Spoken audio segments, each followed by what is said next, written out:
Ça y est, je vois là, on est en ligne sur les internets et du coup, j'espère dans tes oreilles aussi, sinon c'est que j'ai un problème. Donc je te souhaite la bienvenue pour le premier épisode de ce podcast qui va traiter sur le handicap. J'espère qu'il y en aura beaucoup d'autres derrière. Dans ce premier épisode, j'ai décidé de traiter de la pratique sportive malgré le handicap. Je trouve que c'est quelque chose de très important et c'est d'ailleurs pour ça que je l'ai mis en premier. Euh, je m'excuse déjà d'avance pour la qualité audio qui va pas forcément être exceptionnelle. J'ai mon ordinateur qui tourne à côté pleine blinde parce qu'il fait très chaud. Ma table de mixage normale est en réparation, donc là j'en utilise une de secours qui fait un grésillement désagréable. Donc je m'excuse par avance pour tes oreilles et pour les miennes parce que ça pique déjà. Alors, donc de quoi on va parler aujourd'hui? On va parler donc de la pratique sportive. On va commencer par donner quelques petits conseils pour débuter le sport pour un enfant, pour un adulte, enfin ado adulte, parce que c'est quand même très très différent. Voilà, commencer le sport pour un enfant handicapé, pour un adulte, il y a quand même de grandes différences. On va parler du regard des gens aussi, parce que c'est quelque chose qui malgré tout est important dans ce genre de discipline et ça peut être assez dur à gérer. Et voilà, il va y avoir plein d'autres sujets qui vont se greffer dessus au fur et à mesure. Donc pour commencer, je vais parler un peu de moi et de mon expérience avec le sport. Donc j'ai pratiqué pas mal de disciplines partant du tennis quand j'étais tout petit, en passant par l'escrime, le tennis de table et j'ai fini par faire pas mal d'années d'aviron. Et donc je connais quand même pas mal la discipline sportive tant en valide qu'en handisport. J'ai également une petite expérience de sportif de haut niveau. Et voilà, je pense que ça me donne une petite légitimité, oui le mot est compliqué à dire, pour parler de ce genre de sujet. Donc je disais que tout à l'heure que j'ai commencé par le tennis de table. Alors effectivement, c'est pas évident pour les parents d'un enfant handicapé de trouver une discipline qui va lui convenir. Nous, on habitait un petit peu à la campagne quand j'étais petit. Et mes parents ont fait ce qu'ils ont fait pour ma sœur, ce qu'ont fait tous les voisins, etc. C'est-à-dire nous mettre au club juste à côté de la maison, là où il y avait les copains, etc. Et donc j'ai commencé par le tennis. Alors le tennis pour un enfant qui voit d'un seul œil et encore à 3 dixièmes avec correction, c'était pas évident. Je dois avouer que ça n'a pas été un plaisir pour tous les jours. Je devais avoir 5-6 ans, je pense. Et du coup, voir les autres taper dans la balle et mettre la balle dans les cerceaux quand toi, il finissait plus souvent dans le filet qu'autre chose, c'était quand même relativement frustrant. Après, voilà, j'étais petit, j'étais avec les copains, donc ça se passait plutôt bien malgré tout. Je suis passé ensuite au tennis de table dans un club handisport. Enfin non, c'était un club qui faisait et valide et handisport d'ailleurs. La pratique était plutôt axée sur le handisport effectivement, mais le problème c'est que le tennis de table, c'est comme le tennis, ça reste un sport de balle. Là, la balle est encore plus petite. Donc voilà, pour s'amuser 2 minutes, ça va. Mais pour faire un sport compétitif, c'était pas fait pour moi. Et, effectivement, c'est des sports qui sont plus adaptés à un handicap physique, on va dire, quelqu'un qui est en fauteuil roulant, etc. Il va pouvoir s'adapter pour faire du tennis de table. Un enfant aveugle ou malvoyant, c'est parfois un peu plus compliqué pour être pour parler gentiment. Donc voilà, une fois que je suis passé par le tennis de table, j'ai fait de l'escrime, qui lui aussi est un sport paralympique. Mais pareil en fauteuil, c'est-à-dire que moi je pratiquais en valide parce qu'il n'y a pas de pratiquants d'e-sport sur Brive, enfin du moins il n'y en avait pas. Donc je pratiquais en valide et je prenais des roustes aux entraînements malgré que voilà les copains ça se passait très bien. J'étais très très bien intégré au club, l'ambiance était très agréable. Voilà, le problème c'est que il y avait des choses qui étaient plus difficiles forcément pour moi que pour les autres. Donc c'était assez compliqué à gérer. Quand on faisait des compétitions, moi, j'étais souvent sur la dernière marche du podium, tout au fond. Et voilà, c'était frustrant. Et un jour, j'ai dit que bah, j'en avais marre, que je voulais faire autre chose parce que ça devenait compliqué. Donc sur les conseils d'une très très grande amie, je suis passé à l'aviron. Euh, donc ça a été compliqué au tout début parce que l'aviron, pour ceux qui connaissent pas, c'est un sport d'eau. Donc on est sur un bateau et contrairement au kayak ou quoi que ce soit, on tourne le dos à la direction vers laquelle on se rend. Donc déjà, moi, de base, j'y voyais pas grand-chose et en plus, il fallait tourner la tête pour aller voir où on allait. Du coup, les premières séances, je les finis, un nombre, incalculable de fois dans la berge. Mais voilà, j'arrivais quand même à prendre du plaisir et à avoir des bonnes sensations quand j'arrivais à être sur l'eau et pas sur la berge. Et du coup, voilà, j'ai continué, j'ai fini par prendre mes habitudes sur le lac et ça a été un grand plaisir au fur et à mesure des années, puisque j'ai réussi à ramer dans les bateaux valides avec tous mes copains. Enfin, au début, il n'y avait pas de pratique en e-sport, je ramais comme tous les autres. Et au fur et à mesure du temps, effectivement, on m'a proposé de faire des championnats en e-sport, etc. Mais la pratique de base et l'intérêt pour moi, c'était de pratiquer avec tout le monde.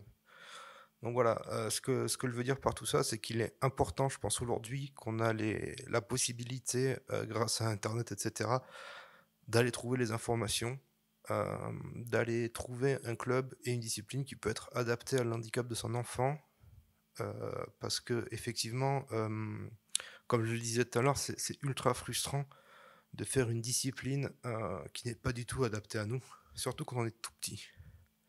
Quand on est tout petit, voilà, on voit les autres y arriver, nous on n'y arrive pas, c'est frustrant, on le vit vraiment, vraiment, vraiment très, très mal.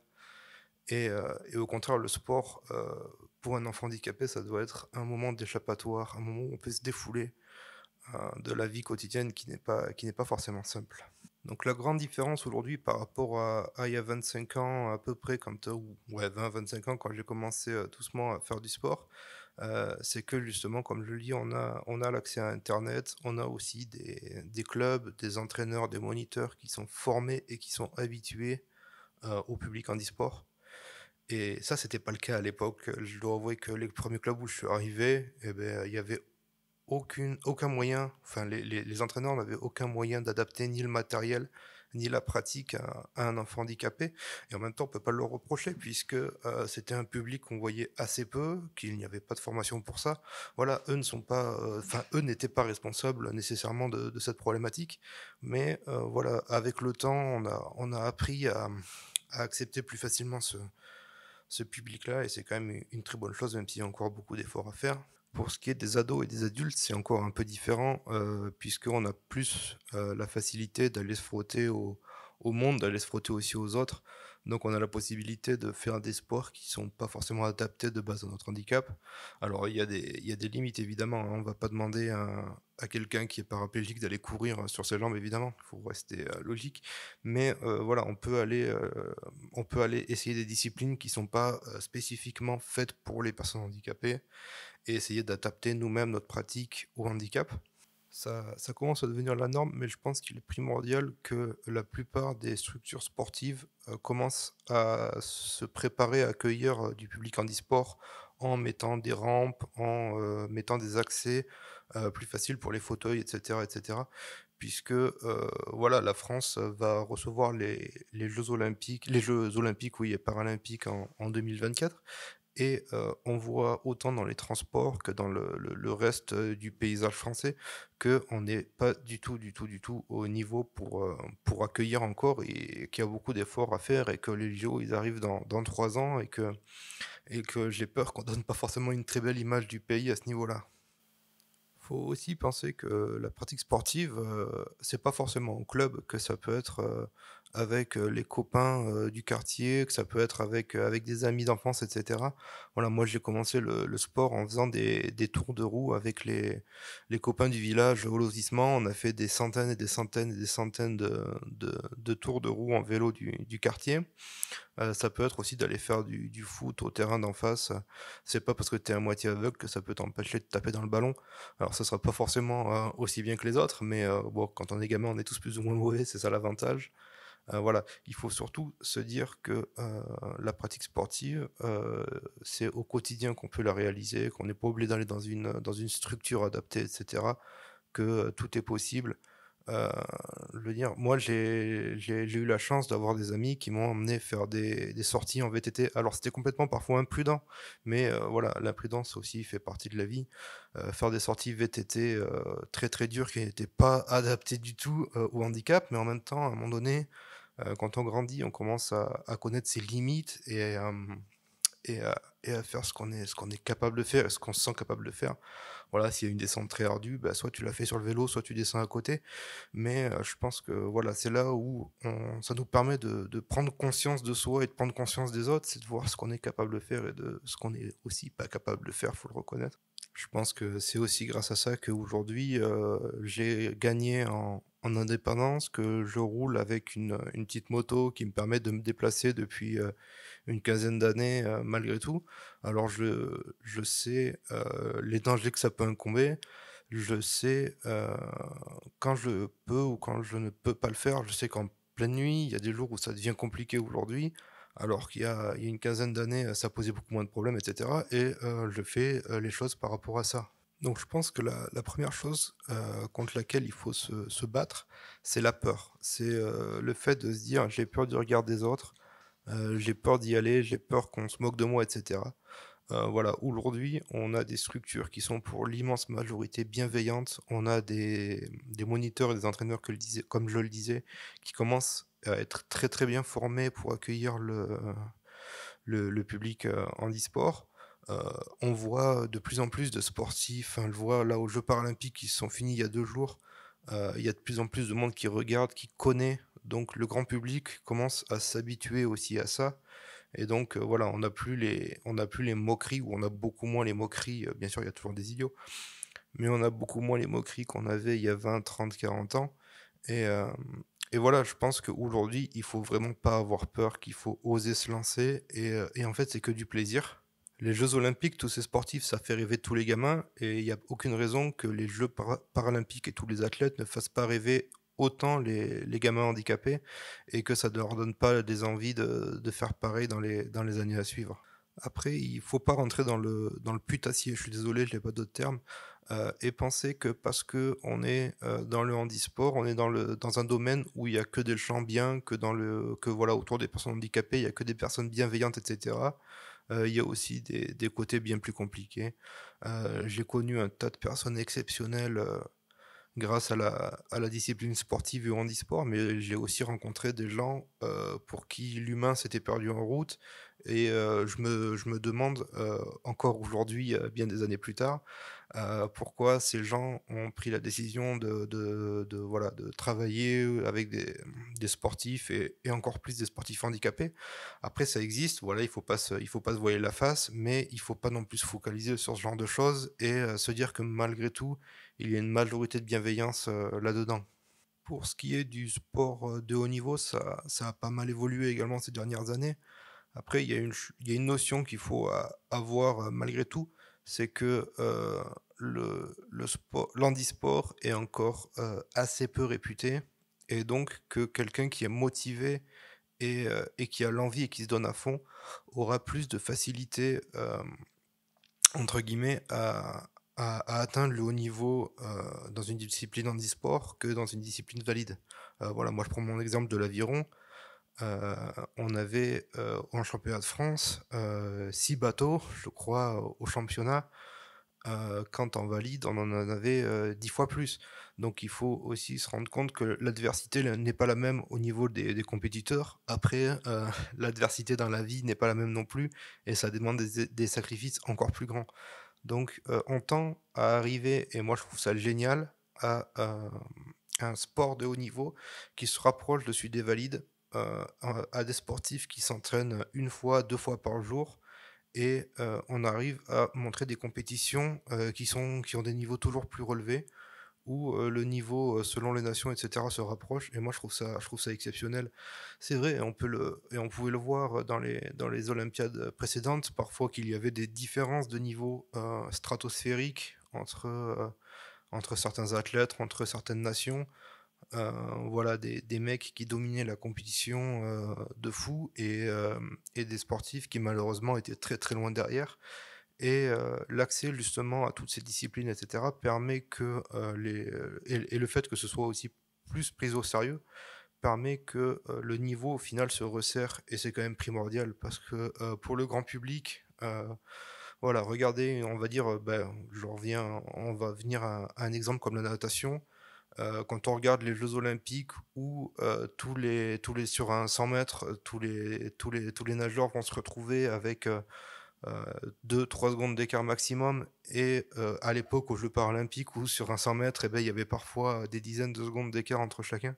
C'est vrai que ça pouvait créer si la personne ne se rend pas compte, des efforts que font tous les sportifs, il se dit: «Mais c'est n'importe quoi, il y a un niveau qui est complètement ridicule, en fait» et on voyait ce genre de commentaires assez régulièrement et je trouve que voilà, depuis 2-3 olympiades, ça va quand même mieux à ce niveau-là que, les différentes fédérations, les différents pays, permettent à ce que les sportifs s'entraînent mieux et donc que le niveau, comme je disais tout à l'heure, se resserre et je pense que c'est, un bénéfice pour tout le monde, en fait.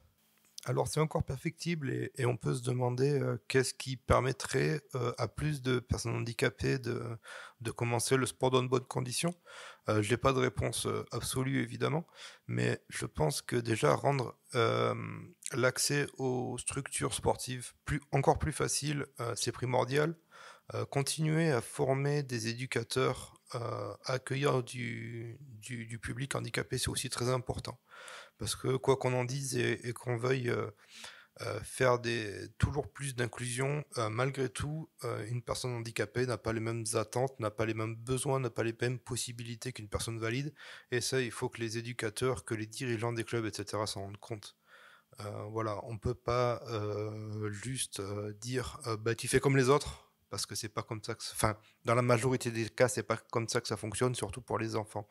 Voilà. On peut pas, les mettre dans le groupe et dire: «Bah, tu regardes ce qu'ils font et tu fais pareil». C'est pas comme ça que ça doit fonctionner, et il y a également un grand travail de prise de conscience des personnes handicapées qui doivent se dire qu'elles aussi sont capables de faire des choses, qu'il faut arrêter de se cacher derrière le handicap et se dire que de toute façon les autres ne feront pas l'effort et cetera. C'est aussi à nous d'aller vers les autres. Il faut voilà, il faut se dire que, si nous on va pas vers l'autre et ben l'autre on va pas forcément et c'est pas forcément à l'autre de venir vers nous. On a aussi, des efforts à faire à ce niveau-là, je pense. Aujourd'hui, on a suffisamment de structures auprès desquelles se renseigner. Je parle des, comités départementaux, olympiques et sportifs, je parle des comités départementaux d'e-sport, des fédérations d'e-sport et cetera. Enfin, il y a vraiment beaucoup d'organismes qui sont là pour apporter des réponses, pour conseiller sur quel sport faire, pour faire des aides, même des aides financières pour commencer la pratique et cetera. Il y a vraiment, vraiment, vraiment beaucoup de personnes, qui sont prêtes à aider et qui sont vraiment force de proposition et je pense qu'il faut pas avoir peur, qu'il faut réellement aller se présenter auprès de ces personnes, qui vous répondront avec le plus grand des plaisirs. Je vais m'arrêter ici pour ce premier épisode. Dans tous les prochains où je recevrai des invités, on discutera de la pratique sportive, de leur vision à eux. On parlera également de tous les autres domaines, les études, le travail, le quotidien et cetera. Mais je pense que c'était important de faire un premier épisode pour, donner quelques conseils et quelques idées et surtout se dire que voilà, que rien n'est impossible et qu'il faut surtout pas avoir peur et qu'il faut se lancer. Du coup, je vous donne rendez-vous très bientôt. Putain, je sais plus parler du coup. Rendez-vous très bientôt pour un nouvel épisode et voilà, en attendant, portez-vous bien et à bientôt.